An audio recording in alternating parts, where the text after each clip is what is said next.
Shalom Sobat Pemenang dikasih oleh Tuhan. Materi renungan kita hari ini, Yesus harus mati, bangkit dan naik ke surga supaya kita memiliki kesempatan besar untuk masuk ke surga. Dasar renungan dari Yohanes 14 ayat 1 sampai dengan 35. Inti renungan kita hari ini, Tuhan telah memberikan jalan ke surga, tinggal kita mau menjalani atau tidak, itu pilihan kita. Sobat Pemenang, ada 3 pertanyaan yang perlu kita renungkan hari ini. Yang pertama, apakah yang Tuhan Yesus janjikan berkaitan dengan kenaikannya ke surga? Lalu yang kedua, apakah selama kita menjadi Kristen, kita termasuk orang yang setia mengikuti jalan Tuhan? Dan yang ketiga, bagaimana caranya agar pilihan kita tetap di jalan Tuhan? Kita datang beribadah bukan supaya Tuhan menjawab keinginan kita, tapi kita datang beribadah karena kita meresponi kasih karunia Tuhan. Katakan amin.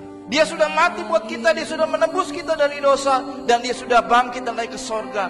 Ibadah-ibadah yang kita lakukan itu merupakan cara kita untuk meresponi kasih karunia yang luar biasa itu. Sehingga kehidupan kita tetap berjalan dalam tracknya Tuhan, karakter kita semakin serupa dengan Kristus, keangkuhan kita digugurkan, dirontokkan, kesombongan kita dirontokkan, iman kita dikuatkan di dalam Kristus. Itu sebabnya Yudas mengatakan dalam ayat yang ketiga dikatakan begini, supaya kamu tetap apa?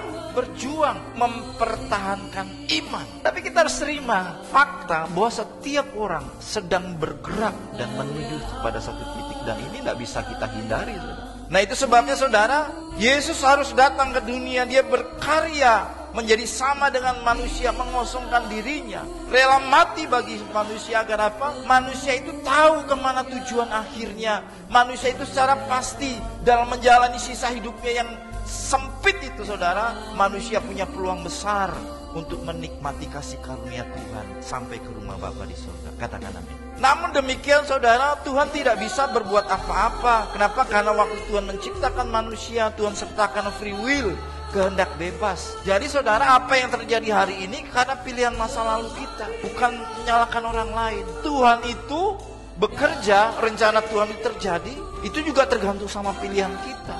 Dan apa yang akan terjadi nanti, esok adalah pilihan kita hari ini, bukan karena orang lain. Sobat Pemenang, mengikuti dan meneladani ajaran Tuhan Yesus Kristus untuk berdoa dengan tidak jemu-jemu, mari kita responi renungan hari ini dengan berdoa.